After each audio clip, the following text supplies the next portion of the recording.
Word homeless they typically think about in adults, but it's a situation that also impacts thousands of children all around our region here. Eyewitness News anchor Gina Marini is digging deeper into these numbers tonight and what's being done to help them. I didn't know where I was going to stay. I didn't know how I was going to go to school. I lived here in Charleston, but went to school in South Charleston. This is Cheyenne. She didn't want to show her face on camera. I feel like a lot of people are embarrassed to just, say that they're homeless,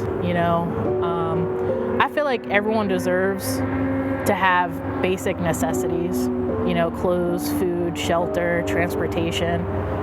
And yeah, it takes a lot of courage to stand up and let someone know you need help. Cheyenne is now 21, but she tells me what happened her senior year of high school. That typical, household where, parents divorced and everything like that. So I found myself getting kicked out by my mom.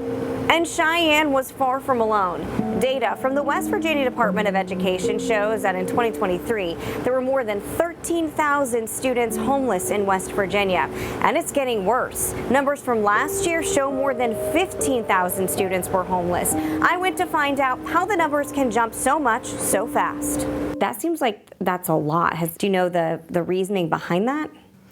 I think there's a lot of factors that control that data. One of them being the way that we are gathering the data, the way that we're receiving the paperwork, and how we are. A lot of people didn't know about MKV. So now that we're getting more of a word out that the services are here and that they're being offered, we're seeing an increase in the referrals.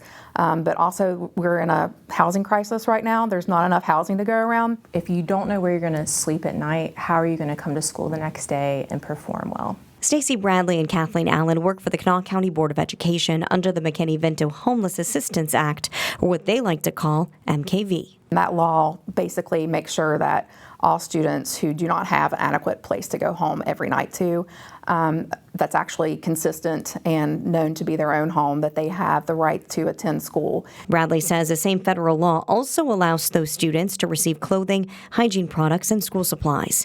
It's important to point out that data shows most of the students considered homeless are not sleeping on the streets. Some things that would consider you as homeless would be staying in a tent, a camper, a homeless shelter, or a domestic violence shelter, staying doubled up with family or friends, and hotels and motels too. We see a lot of. In fact, the count by the State Department of Education found more than 80% of students considered homeless are considered to be doubled up.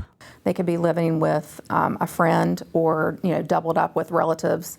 Anyone who does not have guardianship of them, that would be considered as being unhoused or homeless under McKinney-Vento. Cheyenne says she's grateful for the connections created by MKV. Kathleen herself, she was like a voice for me. She was, if you need any clothes, if you need any food, if you need help with transportation, I'm here for you.